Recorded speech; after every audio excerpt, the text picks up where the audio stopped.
Hi, I'm Dave. Hi, I'm Robin. Welcome to Schoolwide Download. All right, before we dive into today's episode, just a quick reminder that registration is now open for our third annual Schoolwide AI Conference, and we'd love to see you there. So just check out bcesc.org/Schoolwide AI, or you can check out the links in our notes. This is our third annual conference. It'll be held November 4th at Hamilton High School, and we're expecting about 400 educators. We're really excited. It's going to be dynamic. The sessions are going to be geared towards student voice and what teachers are really doing in the classroom. And of course, we'll have giveaways, interactive games, and plenty of fun, so you won't want to miss it. All right, welcome back to Schoolwide Download. I'm Robin. And I'm Dave. And today we're going to dive into a topic that resonates with me. Mm-hmm. I think it's part of the reason we do what we do. And that is we're really going to talk a little more extensively about student voice. Yeah, so we are calling this one Student Voice Amplified because in every classroom, you know that there's the student who speaks up and is confident and loud. Absolutely. But then there are the ones that aren't so confident and not so loud. And they still have amazing ideas, but they rarely speak up. Yeah, and I think you think about yourself sometimes. You're at that age. There's a lot of times where you may have absolutely wanted to share something and just didn't have the confidence to do so. So here's a quote that resonates with me, and that is, the student with the loudest voice is not always the one that's being heard. So I think that kind of sums up a few of the things that we're going to talk about today in this episode. Yeah, and it's really just a reminder that we really want to hear from all students, not just the outgoing ones, not just the ones that are confident and know the answer all the time. We really want to hear from everybody because everyone has something to contribute, and I think technology can help with that. Yeah, absolutely, 100%.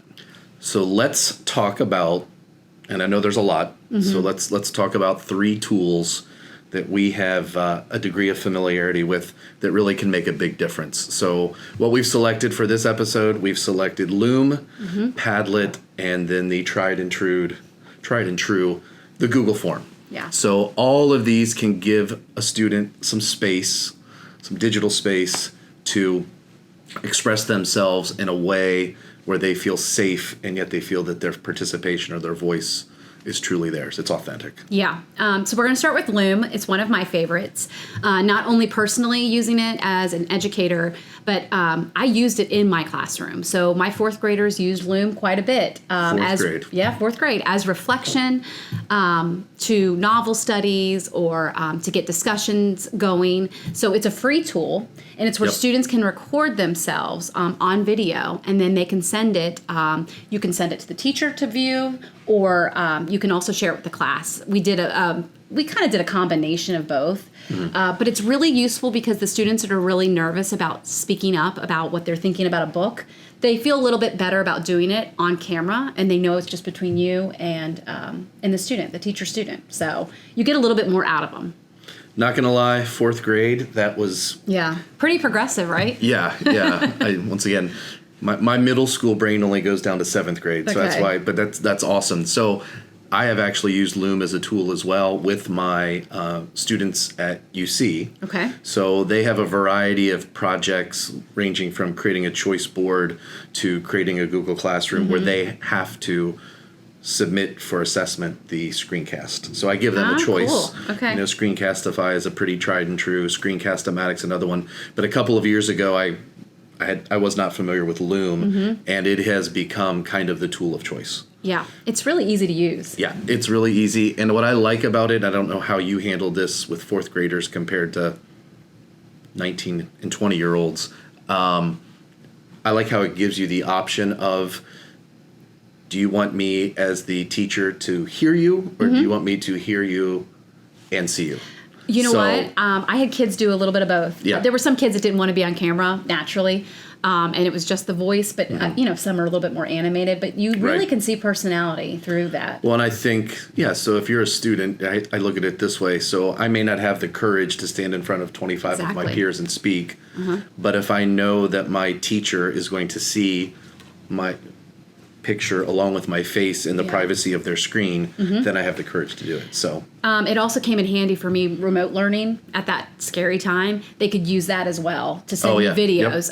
But you can also do that as homework assignment, and they enjoy it. It's fun. Anytime you're recording, they think of themselves as like a YouTuber. Right, and I don't know if this applies to fourth graders, but it does still to college students. Obviously, the purpose of the assignment is to reflect on something that they learned, but the number of kids that would come in, I do not like the sound of my voice. Oh, yeah. I do not like how I sound. I don't like the sound so I'm of my like, voice. well, but if you're going to be a teacher in a classroom, at some point in time, you're going to be speaking in front of your peers, potentially as you're being assessed in your classroom. So that's a good one. All right, so our second tool is Padlet. And this is kind of a collaborative digital wall. Yep. I use this a lot with teachers as an instructional coach of creating resources, but students can also use it, and you can use it as a classroom kind of digital bulletin board, if you think about that. So students can post text, they can do videos, you can do images, you can even do drawings, which is pretty cool. They can upload documents to it, and it basically kind of just organizes into columns. Yes. And so think of it almost like a Pinterest board, except with like little bitty file folders, if that makes sense. No, and like you, I've used it if I'm doing workshops with teachers, but also I've embedded that into a Canvas class. Where that's a good idea. Go to this Padlet to give me your reflections on a certain thing, or hey, as a community, let's create a group of ideas around a particular concept. So remind me with Padlet, because one of the things I think gives students comfort and makes them more willing to speak, whether it's through text or through speaking, is I call it the cloak of anonymity. So I'm going to say something because it's safe here because nobody knows that I said it. Okay. So I'm trying to remember, in Padlet, you don't necessarily know who posted that, did you? No, you can do it anonymously. Okay. Which is in a fourth grade classroom may present other challenges. Honestly, on the teacher end of it, as you're controlling it, I think you can probably see timestamps of when people post. So you probably could still see. I'd have to dive more into that. But as far as students reading the material, they're not really going to know. So they feel more comfortable to express themselves appropriately. And it's a little bit more, I mean, what I like it as opposed to, which we're getting ready to lead into our third tool, it's a little bit more visual. Yeah. It's a little bit, I just think it's got a little bit more substance to it than tool number 3, which is not to diminish tool number 3. Okay. And so, of course, you're talking about Google Forms. And we've talked about that in our first episode. It's not flashy. It's not like, oh, wow, and amazing. It's just easy to use. It's flexible. They work. It does. It's open-ended questions. You can do reflections. You can do a survey. Students can upload videos and audio. So you can add some different features to it. But it's just it's that go-to tool to get some feedback from students and let them feel comfortable. Yeah, and of course, when you are, using some of these tools, you need them to, like we just mentioned, it's got to work. Yeah. It always works. Yeah, it does. It does. In a great way, if you've just invested time in a presentation, did they hear what I was saying? Did they understand the concept? A quick 2 or 3 question Google form, and you've got that immediate feedback to kind of assess. Okay, I think they got it. So. I've done stuff where there's a Friday feedback form, or there's an expectation that they're going to use that tool. And once again, the learning curve for students to use the tool is practically and I'm kind of also thinking like exit slips, like when you have an exit ticket to kind of assess the learning for the day, they can put that in there, and that's kind of a safe space. Again, I've seen those done multiple different ways of like Post-it notes on boards, but then other kids can read their comments, and if it's a wrong answer, it's embarrassing. So this way, it's just done, sent it to the teacher, they can read through and... it's not the flashiest tool, but it's effective, and it works, and it gives the teacher what they need. And this isn't all about just tech. No. I know that's kind of our topic, but it's just about building those relationships with kids and letting them feel like their voice matters. That's the real takeaway for this episode. And with the beginning of the school year, we kind of talked about last time about, building those relationships, giving the students voice matters to them. And it's going to make them want to participate more and feel more comfortable in the classroom. And I was always one of those that, okay, so if I just taught a lesson on geography, 2 geography questions, and probably who's going to win the Bengals game on Sunday? Something that those kids, that are not buying me on the academics, I want to get in there and answer a question because I know Mr. Clark's going to ask something about. So you're saying add something fun in there? I guess that's what I'm saying. Okay. All right. Well, so what we would like for you to do is just to give this a chance. Give every student the opportunity to share voice. So just pick one tool. Don't overwhelm yourself with trying all 3. If you're an overachiever and you want to try all 3, I think they're all 3 pretty easy to use. Yep. But pick one. I personally love Loom. That was one of my favorite tools. I was excited to see that that's the one we decided to go with today. I think it's easy to use and students really enjoy it. So. Yeah, and first and foremost, technology aside, and like you said, which we should repeat as much as we can, technology is a tool.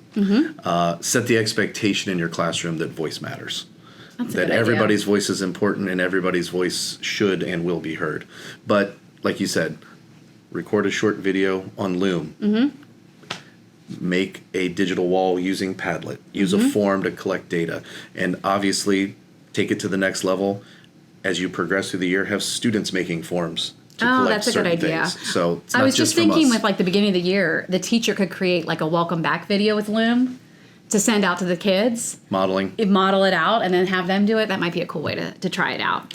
But yeah, just letting those quiet ones have a voice. I think and they'll open up throughout the year and it'll make them feel like they're part of the class. Yeah, so. And every small activity, whether it is a very, very short but specific task to create a screencast, it just starts that culture in your classroom that kids will not be intimidated by their own voice or fearful of what others will think. Yeah. Day one, you're right there working on that. Yeah, so that big idea would be that it's not just about the talking, but it's about being heard. And so we can use tech to kind of open up that door to make it easier for them to do that. Exactly. So let's say try something from today's episode. Let us know. Send us a message. Tag us using hashtag Schoolwide Download. We'd love to hear what you're doing in your classrooms. Yep, absolutely. So once again, it's about being heard, and technology is a great way to accomplish that. So for next week, our episode, when EdTech breaks. It does happen. We're going to kind of tackle that, and so don't miss that one. Yeah, if you've been in this profession long enough, you have figured out, and if you're a first-year teacher, welcome to the profession. Thanks for joining us. But technology does not always work. So one of the other criteria when you're choosing a tool is you're going to choose something, and I'll bring back Google Forms because we kind of said it wasn't the most, it wasn't the shiniest object, but it works. It does work. It always works. It's if you're a Google school, it's integrated into your classroom. Right. So the shiniest one is not necessarily always the one that you go to. So yeah. Well, thanks for listening, and we will see you next time. Thanks for joining us for another episode of Schoolwide Download.